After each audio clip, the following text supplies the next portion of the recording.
Hello and welcome everyone. This is Adil Rashid और आप देख रहे हैं फटाफट क्लासेस। मेरे दोस्तों, पॉलिटी के एमसीक्यूज हम कर रहे थे, तो चलिए आज भी हम कंटिन्यू कर रहे हैं ये सेशन। तो देख लीजिए, क्वेश्चन नंबर फर्स्ट है आपका, the speaker of Lok Sabha has to address his her letter of resignation to, यानी कि अगर लोकसभा का स्पीकर रिजाइन देना चाहेगा तो उसको अपना रिजिग्नेशन लेटर किसको सौंपनी है? प्राइम मिनिस्टर को, प्रेसिडेंट को, या डिप्टी स्पीकर को, या मिनिस्टर ऑफ पार्लियामेंट्री अफेयर्स? शाबाश, मैं ब्रश ऑन करता हूँ, बताओ। शाबाश। देखिए, इसका जो सही जवाब है that is deputy speaker of Lok Sabha, यानी कि अगर स्पीकर रिजिग्नेशन देना चाहेगा, अगर वो रिजाइन देना चाहेगा तो उसको डिप्टी स्पीकर ऑफ लोकसभा जो होगा उसको अपना रिजिग्नेशन लेटर भेजना है कि मैं रिजाइन देना चाहता हूँ, आप तैयार रहो। ठीक है, तो the declaration of constitutional emergency in an Indian state has to be approved by the parliament within a period of. तो आपसे पूछा जा रहा है कि जब, हाँ, कॉन्स्टिट्यूशनल इमरजेंसी जो इंडियन स्टेट की होती हैं उसको डिक्लेयर कौन करता है? मैंने आपको कल बताया था, फाइनेंशियल इमरजेंसी, स्टेट इमरजेंसी होता है। ठीक है, और क्या होता है? फाइनेंशियल इमरजेंसी, स्टेट इमरजेंसी और नेशनल इमरजेंसी। जो ये इमरजेंसी है ये कौन इशू करता है? ये कौन मतलब इमरजेंसी जो है ये कौन डिक्लेयर करता है? ये प्रेसिडेंट ऑफ इंडिया डिक्लेयर कर सकता है। लेकिन प्रेसिडेंट को ये जो इमरजेंसी है इसको पार्लियामेंट के सामने भी रखना है कि मैं ऐसे करने वाला हूँ। ठीक है, फिर पार्लियामेंट को भी ये अप्रूव करना पड़ता है। अब आपको बताना है कि जब प्रेसिडेंट स्टेट इमरजेंसी क्या करता है, डिक्लेयर करता है, तो पार्लियामेंट को कितने दिनों के अंदर अंदर, कितने मंथ्स के अंदर अंदर उसको ये इमरजेंसी जो है अप्रूव करनी है। शाबाश। देखिए, इसका जो सही जवाब है ना that is with in 2 months. आप याद रख लीजिएगा। देख लीजिए, स्टेट इमरजेंसी कैसी लगती है। पहले स्टेट से रिपोर्ट जाता है, स्टेट का गवर्नर या स्टेट में जो भी एडमिनिस्ट्रेशन होगी वो स्टेट की एडमिनिस्ट्रेशन जो है वो रिपोर्ट सौंप देती है प्रेसिडेंट को। फिर प्रेसिडेंट डिक्लेयर करता है इमरजेंसी। फिर ये जो इमरजेंसी है ये पार्लियामेंट के सामने रखा जाता है और पार्लियामेंट को विद इन 2 मंथ्स ये अप्रूव करना पड़ता है। ठीक है, next, the number of subjects in union list of Indian constitution is. जो यूनियन लिस्ट है, यूनियन लिस्ट, कंकरेंट लिस्ट मैंने आपको कल बताया था ना, और स्टेट लिस्ट। ठीक है, तो ये जो 3 लिस्ट्स हैं इसमें से आपको बताना है यूनियन लिस्ट जो है, यूनियन लिस्ट में कितने सब्जेक्ट्स इंक्लूडेड हैं। ठीक है, हमारा कॉन्स्टिट्यूशन जो है उसमें जो यूनियन लिस्ट है उसमें टोटल नंबर ऑफ सब्जेक्ट्स कितने हैं यूनियन लिस्ट में? शाबाश, बताओ। एक सेकेंड, शाबाश, किसी को पता है? जल्दी जल्दी करो। तो इसका जो सही जवाब है दैट इज 97, इसका सही जवाब है। ठीक है, now next question, how many members of Rajya Sabha retire from the house every 2 years? कल मैंने आपको पढ़ाया था, राज्यसभा एक परमानेंट बॉडी है। क्या है? ये एक परमानेंट बॉडी है, कल मैंने आपको पढ़ाया था ना। लेकिन यहाँ पे मेंबर जो है वो हर 2 साल बाद रिटायर होते हैं। लेकिन आपको बताना है कितने मेंबर्स हर 2 साल बाद रिटायर होते हैं। तो 1/3 ऑफ टोटल मेंबर्स मैंने आपको बताया था, है ना, 1/3 of total members retire every year. Next question, evaluate the following statements. आपको बताना है इन स्टेटमेंट्स में से सही कौन है और गलत कौन है। ठीक है, तो देख लीजिए, स्टेटमेंट फर्स्ट क्या है? The president of India can B impeached by Indian parliament. क्या बताया जा रहा है? स्टेटमेंट फर्स्ट क्या कहता है कि प्रेसिडेंट ऑफ इंडिया जो है उसको इम्पीच कौन कर सकता है? President of India can B impeached by Indian parliament, यानी कि प्रेसिडेंट को इंडियन पार्लियामेंट इम्पीच कर सकता है। क्या ये सही है? हाँ, ये सही है, ये वाला स्टेटमेंट ये हमें पता है। ठीक है, तो दूसरा स्टेटमेंट अब देखते हैं, the president of India can be removed by Indian parliament only with the approval of chief justice of India. और दूसरे स्टेटमेंट में ये लिखा गया है कि प्रेसिडेंट ऑफ इंडिया को हम रिमूव कर सकते हैं, कर सकता है इसको इंडियन पार्लियामेंट रिमूव, बिल्कुल कर सकता है, इंडियन पार्लियामेंट ही उसको रिमूव कर सकता है, लेकिन पहले उसको चीफ जस्टिस ऑफ इंडिया का अप्रूवल चाहिए। क्या ये सही है? नहीं, चीफ जस्टिस का अप्रूवल इसमें तो चीफ जस्टिस का कोई रोल ही नहीं होता है। ठीक है, तो इसका मतलब है ए स्टेटमेंट जो है वो ठीक है और बी स्टेटमेंट जो है वो गलत है। तो कौन सा ऑप्शन आएगा फिर? हाँ, पहला ही आएगा, A is correct but B is not correct. ठीक है, next, how many members of Anglo Indian community can be nominated by the president of India to the parliament? ठीक है, पार्लियामेंट में अगर प्रेसिडेंट को ऐसा लग रहा है कि पार्लियामेंट में जो एंग्लो इंडियन कम्युनिटी है इनकी एडिक्वेट, याद रखना, इनकी एडिक्वेट यहाँ पे मतलब तादाद नहीं है। ठीक है, यानी कि इनके मेंबर्स अच्छी तरीके से यहाँ पे नहीं है, मतलब इनकी रिप्रेजेंटेशन बहुत कम है। अगर प्रेसिडेंट को ऐसा फील हो रहा है कि इनकी एडिक्वेट जो है रिप्रेजेंटेशन नहीं है, एडिक्वेट रिप्रेजेंटेशन का मतलब क्या है? यानी कि इनके जो मेंबर्स हैं वो बहुत कम है।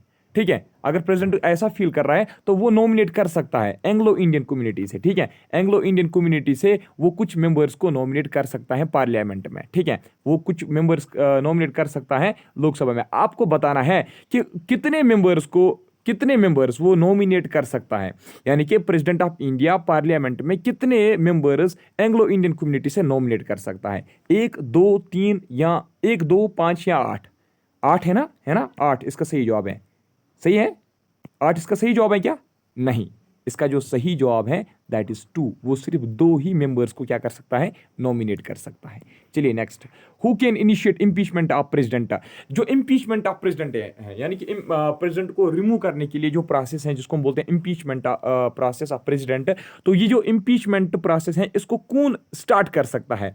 1/4 members of either house of parliament. पहला ऑप्शन आपका ये है। दूसरा ऑप्शन आपका है half of the members of either house of parliament. इसका तो डायरेक्टली आप आंख बंद करके ये वाला ऑप्शन लिखना। ठीक है, 1/4 members of either house of parliament, यानी कि राज्यसभा या लोकसभा। ठीक है, राज्यसभा के 1/4 मेंबर्स या लोकसभा के 1/4 मेंबर्स इस इंपीचमेंट प्रोसेस को इनिशिएट कर सकते हैं। ठीक है, नेक्स्ट,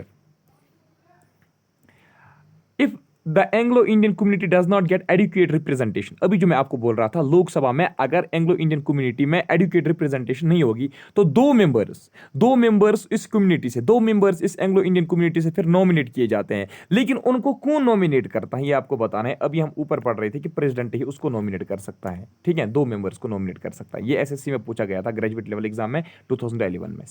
ठीक है, सेकंड शिफ्ट में 107 question, for the election of president of India a citizen should have completed the age of. यानी कि जो प्रेसिडेंट बनना चाहेगा, ठीक है, जो प्रेसिडेंट का इलेक्शन लड़ना चाहेगा तो उसकी एज कितनी होनी चाहिए? शाबाश, उसकी एज जो है, कल मैंने शायद आपको बताया था, उसकी एज जो है वो 35 ईयर होनी चाहिए। ठीक है, A member of parliament will lose his membership of parliament if he continuously absent from sessions for। हाँ, कोई भी मेंबर पार्लियामेंट का, कोई भी मेंबर, लोकसभा राज्यसभा का कोई भी मेंबर अगर होगा पार्लियामेंट का, उसकी मेंबरशिप जो है वो उसकी मेंबरशिप लूज हो सकती है। ठीक है, यानी कि वो अपना मेंबरशिप खो सकता है। मतलब वो अपना मेंबरशिप खोएगा। कब खो सकता है? अगर वो कंटिन्यूअसली सेशन से एब्सेंट रहेगा। लेकिन ये आपको देखना है, अगर वो पहले ही सेशन में एब्सेंट रहेगा क्या तभी जाके उसकी मेंबरशिप खत्म हो जाएगी, या अगर कंटिन्यूअसली 2 सेशंस में नहीं था तो तभी जाके मेंबरशिप खत्म होगी, या 5 सेशंस में, या 60 डेज, या 90 डेज, 365 या 45 डेज।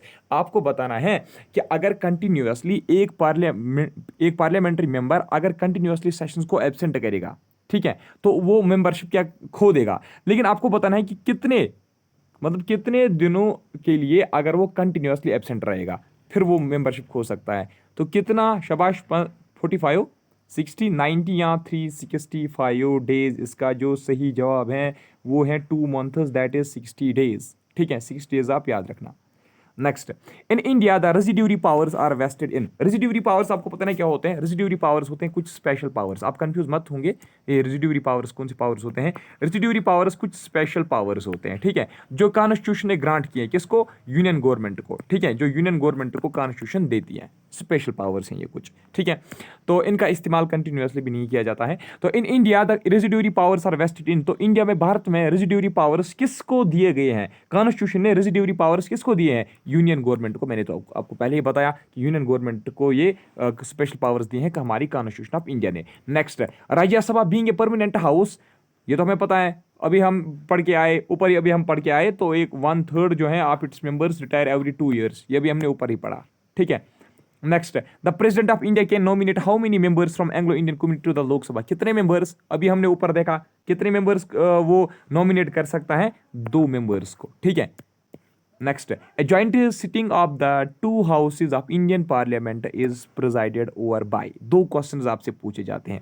एक आपसे ये पूछा जाता है कि ये बताइए, जो जॉइंट सेशन होता है, ठीक है, जो जॉइंट सेशन पार्लियामेंट में मतलब बुलाई जाती हैं, वो जॉइंट सेशन उसको कौन बुलाता है? उसको बुलाता है प्रेसिडेंट। कौन बुलाता है? जॉइंट सेशन को कौन बुलाता है? जॉइंट सेशन को कौन कन्वेन करता है? प्रेसिडेंट उसको बुलाता है। अब आपसे इस क्वेश्चन में लेकिन ये नहीं पूछा गया कि कौन बुलाता है जॉइंट सेशन को। जॉइंट सेशन यहां पे आपसे पूछा गया है कि जॉइंट सेशन का प्रेसाइडर कौन होता है। ठीक है, जॉइंट सेशन का प्रेसाइडर कौन होता है, यहां पे आपको वो पूछा गया है। तो बताइए, बुलाता प्रेसिडेंट है ज्वाइंट सेशन को, लेकिन प्रेसाइडर कौन होता है? प्रेसिडेंट ऑफ इंडिया ही होता है क्या, या वाइस प्रेसिडेंट, या स्पीकर ऑफ लोकसभा, या अटॉर्नी जनरल ऑफ इंडिया? तो बता दीजिए, शाबाश, कौन होता है? इसका जो सही जवाब है that is speaker of the Lok Sabha. ठीक है, देख लीजिए, आप सुन लीजिए, कोई भी कोई भी बिल जब इंट्रोड्यूस होती है ना पार्लियामेंट में, ठीक है, नो बिल, ठीक है, कोई भी, आप सुन लीजिए, no bill will be regarded passed by parliament if both houses does not agree with this bill. ये आप स्टेटमेंट अब छोड़ लीजिए, मैं आपको हिंदी में ही बता देता हूं। कोई भी बिल जब पार्लियामेंट में इंट्रोड्यूस होती है ना, ठीक है, उसको राज्यसभा से भी अप्रूवल मिलना चाहिए, लोकसभा से भी उसको क्या मिलना चाहिए, अप्रूवल मिलना चाहिए। अगर इन दोनों में से, याद रख लीजिएगा, अगर इन दोनों हाउसेज में से कोई एक इसको रिजेक्ट करेगी, क्या करेगी, रिजेक्ट करेगी, तो उसके उसके बाद क्या किया जाता है, एक ज्वाइंट सेशन बुलाई जाती है। क्या बुलाई जाती है? ज्वाइंट सेशन बुलाया जाता है, जिसमें इसके मेंबर्स भी होते हैं और इसके मेंबर्स भी होते हैं। ठीक है, फिर कोशिश की जाती है कि जिस जिस पॉइंट पे ये एग्री ना करते होंगे, ये वाले या ये वाले, ठीक है, कोशिश की जाती है कि सलाह किया जाए, ठीक है, इस बिल को पास किया जाए। लेकिन इस मीटिंग को कौन बुलाता है, ज्वाइंट सेशन को? प्रेसिडेंट। लेकिन इस पूरी मीटिंग का प्रेसाइडर फिर कौन होता है? Speaker of the Lok Sabha. ये मुझे आपको समझाना था, ठीक है। तो ज्वाइंट सेशन को भी क्यों बुलाया जाता है? जब किसी बिल के ऊपर क्वेश्चंस रेज हो जाएंगे, मतलब कोई एक हाउस जो है वो उसको अप्रूवल नहीं देगा। Who is referred to as supreme commander of forces in India? Supreme commander of forces Bharat में किसको कहा जाता है? सुप्रीम कमांडर ऑफ फोर्सेस हैं ये, आपको पता होगा, ये प्रेसिडेंट साहिब को ही हम बोलते हैं, ठीक है। विच item out of the following is contained in the concurrent list? Which item of the following is contained in the concurrent list? तो ऐसा कौन सा आइटम है जो कंकरेंट लिस्ट में मेंशनड है? तो इसका जो पहले ही है ना, trade unions is mentioned in concurrent list. Next, what is the maximum number of standard questions that can be asked in the Lok Sabha on a particular day? ठीक है, तो कितने questions, what is the maximum number of standard questions, कितने questions Lok Sabha में एक दिन में पूछे जा सकते हैं? ठीक है, what is the maximum number of standard questions that can be asked in Lok Sabha on a particular day? तो कितने स्टैंडर्ड क्वेश्चंस पूछे जा सकते हैं? ठीक है, एक्चुअली स्टैंडर्ड क्वेश्चंस पता है किसको बोलते हैं? स्टैंडर्ड क्वेश्चंस वो क्वेश्चंस होते हैं जिनका आंसर, ठीक है, जिनका आंसर हम ऑरली चाहते हैं किसी भी मिनिस्टर से। आप किसी मिनिस्टर को खिलाफ कोई इल्जाम लगा रहे हो, उसको बोलो कि आपने ऐसा किया, क्यों किया, ठीक है, आप उससे ऑरली, ठीक है, आप उसको ऑरली उससे आप आंसर सुनना चाहते हैं, यानी कि आप उसके मुंह से आंसर सुनना चाहते हो। तो एक्चुअली अब आप ये आपको याद नहीं रखना है, ठीक है, आप इतना याद रख लीजिएगा कितने स्टैंडर्ड क्वेश्चंस, मैक्सिमम कितने स्टैंडर्ड क्वेश्चंस लोकसभा में एक दिन में पूछे जा सकते हैं। तो आप याद रख लीजिएगा वो 20 क्वेश्चंस पूछे जा सकते हैं, ठीक है। The maximum number of nominated members to the Rajya Sabha are, Rajya Sabha में कुल मिला के कितने टोटल नंबर ऑफ मेंबर्स जो नॉमिनेटेड होते हैं वो कितने हो सकते हैं? तो याद रख लीजिएगा वो 12 होते हैं। कितने होते हैं? 12 होते हैं। वो डिफरेंट फील्ड से होते हैं, ठीक है, कुछ एजुकेशन फील्ड से, कुछ सपोर्ट्स फील्ड से, ठीक है। Next, the vice president of India can be removed by, vice president जो भारत का है उसको हम रिमूव कैसे कर सकते हैं? उसको कौन रिमूव कर सकता है? आपसे ये क्वेश्चन में पूछा गया है। तो याद रख लीजिएगा, Rajya Sabha with the concurrence of Lok Sabha है कहीं पे,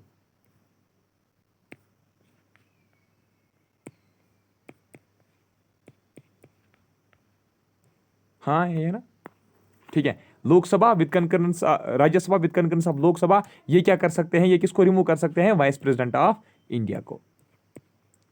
the salary of members of parliament are decided by, परसों हमने एक लेक्चर में ये पढ़ा था, जो सैलरी होती है पार्लियामेंट के मेंबर्स की, उसको कौन डिसाइड करता है? मैंने आपको पहले बताया था, इसको पार्लियामेंट खुद ही डिसाइड करता है, ठीक है, parliament. Next, what is the maximum age limit prescribed for the post of president of India? ठीक है, तो व्हाट इज द मैक्सिमम, हाँ, मैक्सिमम एज कितनी होनी चाहिए? शाबाश, for the post of president of India, ठीक है, तो उसके बाद वो मतलब इलेक्शन नहीं लड़ सकता है। शाबाश, 179 का आंसर जो है, there is no maximum age, ठीक है, मैक्सिमम कोई भी एज इसके लिए नहीं होती है प्रेसिडेंट के लिए। इनके अगर आप 80 साल के होंगे आप फिर भी प्रेसिडेंट का इलेक्शन लड़ सकते हो। In which year was the house of people named as Lok Sabha? Lok Sabha किसको बोलते हैं? हाउस ऑफ पीपल को लोकसभा का नाम कब दिया गया था? हाउस ऑफ पीपल को लोकसभा का नाम कब दिया गया था? तो याद रख लीजिएगा उसको 1954 है ये वाला, ठीक है। तो इसका ये सही आंसर है 1954 में। 0 hour is the discretion of, 0 hour किसका डिस्क्रिशन होता है? डिस्क्रिशन आपको पता है ना, पावर ऑफ फ्री डिसीजन, है ना। 0 आवर स्टार्ट कब होता है? 12 नून, ठीक है। 12 नून पे 0 आवर जो है पार्लियामेंट में स्टार्ट होता है। तो 12 आवर जो है सॉरी 0 आवर जो है ये किसका डिस्क्रिप्शन होता है? It is at the description of, किसके डिस्क्रिप्शन पे ये 0 आवर होता है? 199 का आंसर दीजिए। Prime minister, speaker, opposition leader या प्रेसिडेंट। तो इसका सही जवाब जो है वो तो स्पीकर ही होगा ना, ठीक है। Next, who is presiding officer of Rajya Sabha? Rajya Sabha में प्रिजाइडिंग ऑफिसर कौन होता है? यानी कि राज्यसभा, हु प्रिजाइड्स राज्यसभा, ठीक है। हु प्रिजाइड्स और मीटिंग ऑफ राज्यसभा? तो राज्यसभा का प्रिजाइडिंग ऑफिसर जो होता है वो होता है वाइस प्रेसिडेंट ऑफ इंडिया, ठीक है। The speaker of Lok Sabha is elected by, Lok Sabha का जो स्पीकर है उसको कौन इलेक्ट करता है? शाबाश, आपको पता होगा। हाँ, एक second. Speaker of Lok Sabha is elected by, तो कौन इसको इलेक्ट करता है? ऑल मेंबर्स ऑफ पार्लियामेंट, पहला ये इसका सही जवाब है, ठीक है। ऑल मेंबर्स ऑफ पार्लियामेंट इसका सही जवाब है। 268, the first president of independent India was, first president of independent India was doctor Rajendra Prasad. मैंने आपको पिछले 2-3 लेक्चर्स में कंटिन्यूसली बोला। The president of India can be removed from his office by, president of India को कौन रिमूव कर सकता है उसके ऑफिस से? तो पार्लियामेंट ही कर सकता है ना, उसकी इंपीचमेंट, है ना। Who has the right to decide whether a bill is money bill और नॉट, ये कौन डिसाइड कर सकता है कि ये जो कोई भी बिल है ये मोनी बिल है या ऑर्डिनरी बिल है, ठीक है। वेदर इट्स मोनी बिल और नॉट, ये कौन डिसाइड कर सकता है? शाबाश शाबाश, speaker of Lok Sabha. Who among the following gave the slogan गरीबी हटाओ and led Congress to win the general elections of 1971? देख लीजिए 1971 के जनरल इलेक्शन किसने जीते थे? आईएनसी ने जीते थे ना, इंडियन नेशनल कांग्रेस ने।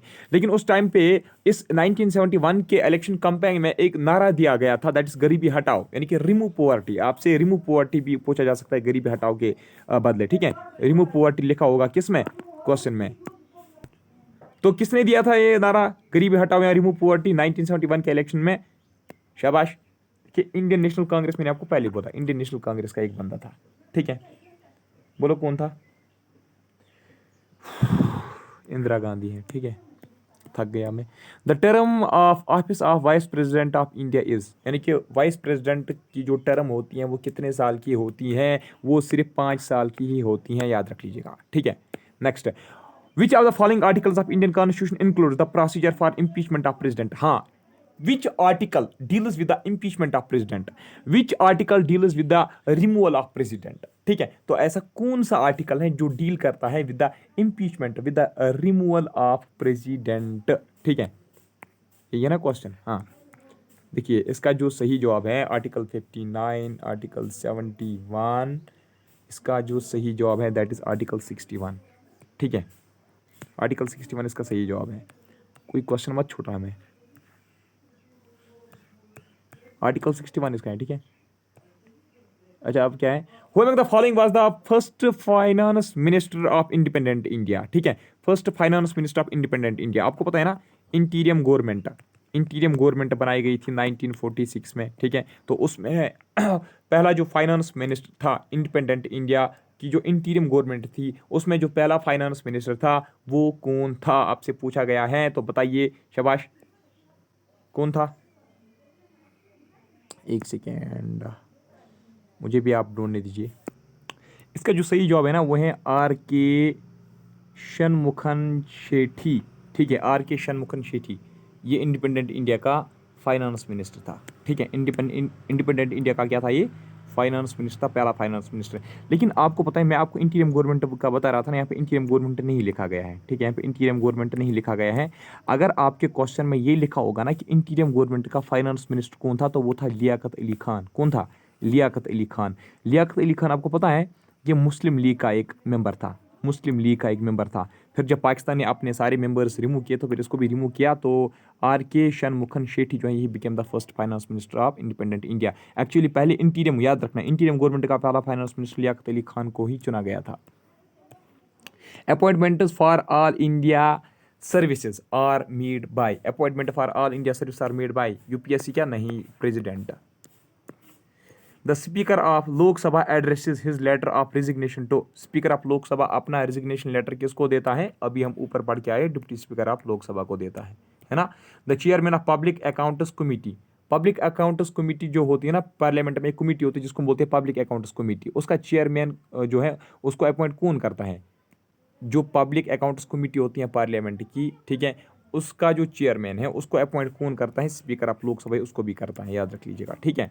From the following who was first women speaker of Lok Sabha, पहली वुमेन स्पीकर कौन थी लोकसभा की, मैग्रेट अल्वा, सरोजिनी नायडू। तो इसका सही जवाब दैट इज 286 सुषमा स्वराज नहीं है, मार्गरेट अल्वा नहीं है, मेरा कुमार इसका सही जवाब है, ठीक है, सरोज नायडू भी नहीं है, ये इसका सही जवाब है।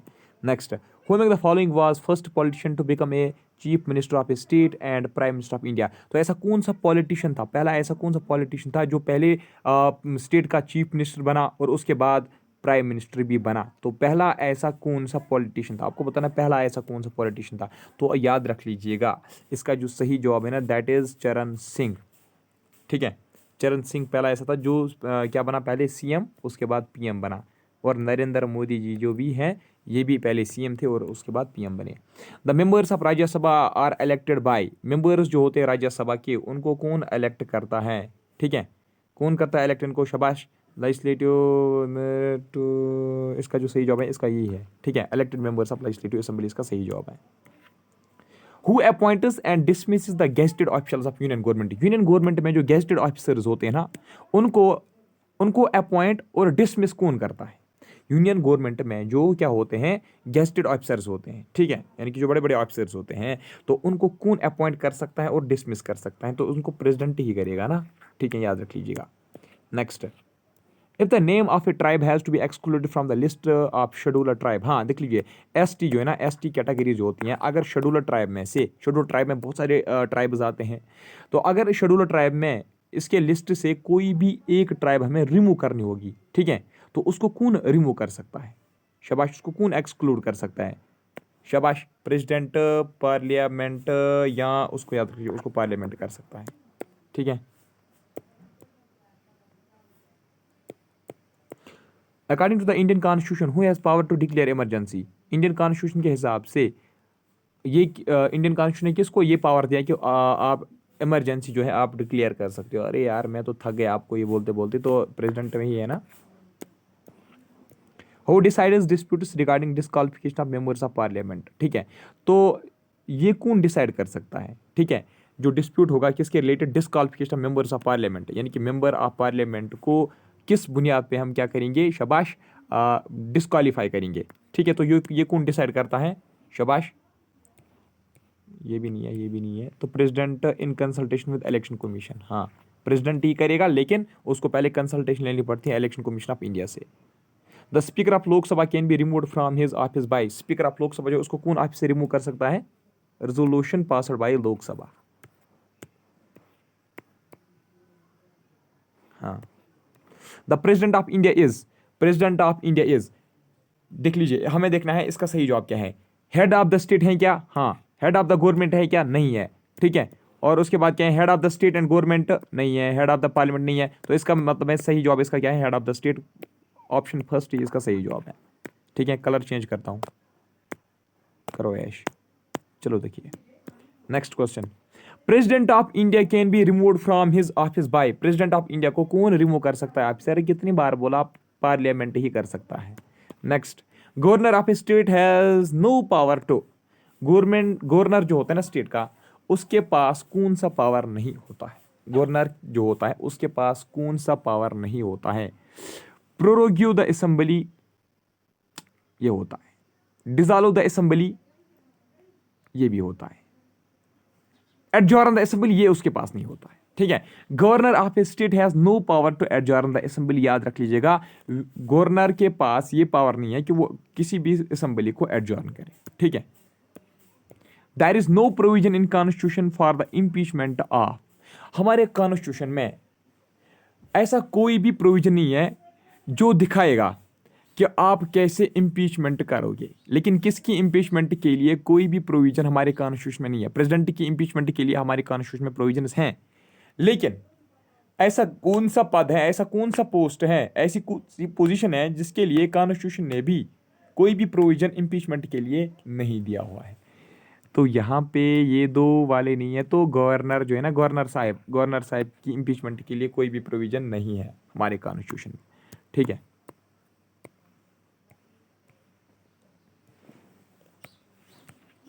Who was the first woman governor of a state in pre-India from out of the following? इनमें से फर्स्ट वुमेन गवर्नर कौन थी किसी भी स्टेट की इन इंडिपेंडेंट इंडिया? शाबाश, देखते हैं हम ऑप्शन। सरोजनी नायडू, ये है ना, सरोजनी नायडू पहले ही है, ठीक है, ये इसका सही जवाब है। Next, money bill can be introduced in the state legislative assembly with prior permission to, बोला था मैंने आपको, गवर्नर ऑफ द स्टेट, ठीक है। मोनी बिल को हम इंट्रोड्यूस कर सकते हैं स्टेट लेजिस्लेटिव असेंबली में, लेकिन किसकी परमिशन से, ठीक है, पहले किसकी परमिशन लेनी है आपको, गवर्नर ऑफ द स्टेट की। Money bill can be introduced in the state legislative assembly with the prior permission to governor of the state, अभी यही क्वेश्चन पढ़ रहे थे। Next, chief minister is appointed by, chief minister को कौन appoint करता है? हाँ, इंपॉर्टेंट क्वेश्चन है, चीफ मिनिस्टर को कौन अपॉइंट करेगा? चीफ मिनिस्टर को अपॉइंट करता है गवर्नर ऑफ द स्टेट, ठीक है। The upper house of state legislature in India is called, upper house जो है हमारे भारत में, ठीक है, अपर हाउस जो होता है स्टेट लेजिस्लेचर का, याद रख लीजिएगा, स्टेट लेजिस्लेचर का जो स्टेट हमारे इंडिया में जो स्टेट लेजिस्लेचर्स होते हैं उनका जो अपर हाउस होता है उसको क्या कहा जाता है? Legislative council, legislative assembly, executive council या गवर्नर इन काउंसिल, इसको लेजिस्लेटिव काउंसिल ही कहा जाता है, ठीक है। Chief minister is appointed by, chief minister को अपॉइंट कौन करता है? अभी कितने बार पढ़ा? 3 बार, ठीक है, गवर्नर अपॉइंट करता है। Governor of Indian state is appointed bye, अच्छा, जो इंडियन स्टेट, किसी भी इंडियन स्टेट का जो गवर्नर होता है उसको अपॉइंट कौन करता है? शाबाश, प्रेसिडेंट ऑफ इंडिया ही उसको भी क्या करता है? प्रेसिडेंट ही गवर्नर को भी अपॉइंट करता है।